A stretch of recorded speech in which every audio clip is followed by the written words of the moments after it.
বিয়েবাড়িতে হামলা চালালো দুষ্কৃতী দল। ঘটনাটি ঘটেছে মধ্য ধলাইয়ের পানিভরা বাজারের কালীবাড়ি রোডে। দুষ্কৃতীদের হামলাবাজি এবং অপকর্মে এলাকা জুড়ে তীব্র চাঞ্চল্যের সৃষ্টি হয়েছে। এ ঘটনায় পানিভরা কালীবাড়ি রোডের রিটন পাল ও শিবম পালকে অভিযুক্ত করে ধলাই থানায় একটি মামলা হয়েছে। স্থানীয় রামকৃষ্ণ পাল জানিয়েছেন, পাড়ার কৃষ্ণদের বাড়িতে বিয়ের অনুষ্ঠান চলার সময়ে রিটন ও শিবম পাল এসে অশ্লীল গালিগালাজ করে এবং হামলা চালায়। তাদের এই উশৃঙ্খলতা এবং হামলা চালানোর ঘটনায় বাড়িতে আতঙ্কের সৃষ্টি হয়। তিনি প্রতিবাদ করায় রিটন ও শিবম তাকে এবং তার পুত্র রোহিত পালের ওপরেও হামলা চালিয়েছে বলে অভিযোগ করেছেন রামকৃষ্ণ পাল। বাড়ির কর্তা কৃষ্ণদেব বলেছেন, দুষ্কৃতীদের এই অপকর্মের জন্য আতঙ্ক এবং বাড়ির মান মর্যাদা নষ্ট হয়েছে। আমন্ত্রিত অতিথিরা প্রাণ ভয়ে পালিয়ে গেছেন। রামকৃষ্ণ পাল, কৃষ্ণ দে সহ এলাকার বিশিষ্ট ব্যক্তিবর্গরা এই ঘটনার দোষী রিটন ও শিবম পালের বিরুদ্ধে কঠোর ব্যবস্থা নেওয়ার দাবি জানিয়েছেন। স্থানীয় জনগণ জানিয়েছেন, অভিযুক্ত রিটন পাল ও শিবম পাল আগেও অনেক অপরাধমূলক কাজকর্ম করেছে। তাদের একের পর এক দাদাগিরিতে এলাকার জনগণ অসহায় বোধ করছেন। বহুত দুঃখের ব্যাপার।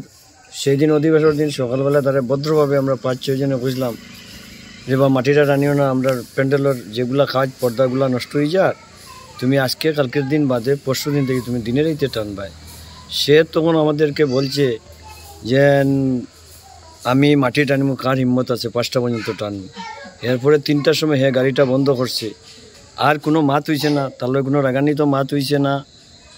সে সন্ধ্যা পরে মদ ওভার খাইয়া আইয়া সেইরা বিয়া বাড়ির ঢুকিয়া সেইরা গেটের মুখো আইয়া আমারে খুঁজাইতেছে। এরপরে আমার ছেলে আমারে গালাগালি করতেছে বাপ তুলিয়া। তে আমার ছেলের প্রতিবাদ করতে ছেলেরা ইয়া বসকেশ মারি দিছে একদম ঠোঁট বেরিয়া। তখন গিয়া বিয়াবাড়ির সব বাড়াইছে। আমরা বিয়াবাড়ির মেইন গার্জিয়ান যে কৃষ্ণ দে তাইনও বাড়ি সেইরা সে আমিও দৌড়িয়া গেছি। যাওয়ার পরে আমার নাকে মুখে শুরু করছে। তখন আমরা আর জানার বাইরে চেয়েছি না, আমরাও তারে দৌড়িয়া ইয়ে করছি। অতটুকুই আমরা বক্তব্য। আমরা দুঃখের ব্যাপার। আমরা অধিবেশনের দিন মানুষ আসিল প্রায় 150-200 মানুষ। এটা খানিদানি সব বিনাশ হয়েছে। মেয়েলোক এরা সবাই ভয়ে, পুরুষ মেয়েলোক সব রাত্রে 10-11টায় বাগিয়েছে। যে জায়গার সমস্ত রাত্রের প্রোগ্রাম এই জায়গার মাঝে 10-11টার সময় সব মানুষ বাগিয়েছে।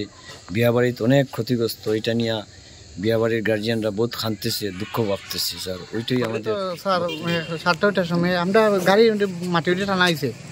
আমি উঠিয়া কইছি, তো হেরে কইছি বিয়া একটা প্যান্ডেল দিয়ে নষ্ট হয়ে যায়। তো কইছে আচ্ছা ঠিক আছে 4টা পর্যন্ত আমি চালাইম। আমি আর কিছু মাতিছি না স্যার। আমি গেছি গিয়ে খাবো গঞ্জ। আমার বইনের বিয়া, তোর আমার তারা আসলা, তো কাকু তারা আসলা, এটা তো আমি জানি না কিতা হইতে পারে।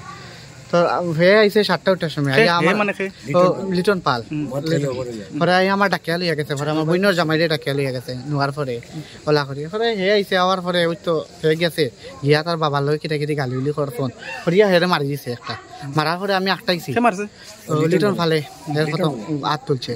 হাত তোলার পরে আমি আটটাইছি এটা। পরে আটটাইবার পরে তো ওলা করে পরে তো সব আইসন, সব আওয়ার পরে তোর হেরে আটটানি চেষ্টা করতন। তো গালি তো দিতে খারাপ করার পরে কিটা কিটি করে মাইরও করছে স্যার। এটা তো মাইরও কথা স্যার, তো ঠিক আছে। কিন্তু স্যার অতজন মানুষ যে আমি যে আনিয়া আমার তো একটা ইজ্জত সম্মান আছে মানে স্যার।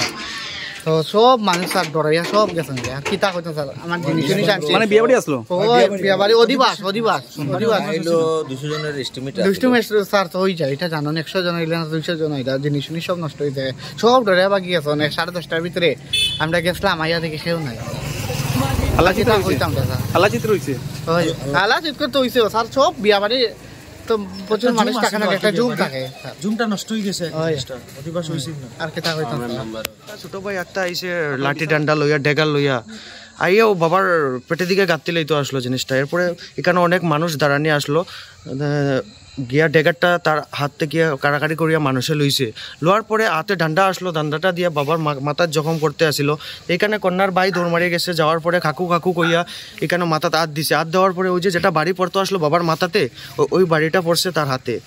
ঠিক আছে, তারপরে কি সবে টানাটানি করি। এখন অতজন বহু মানুষ আসিল, তারাই টানিয়ে নিছে ওদিকে। আমরা উচিত শাস্তি চাই, এটাই প্রশাসনের কাছে অনুরোধ, যাতে উচিত শাস্তি আর উচিত বিচারটা চাই। ব্যুরো রিপোর্ট, গণ আওয়াজ, ধলাই।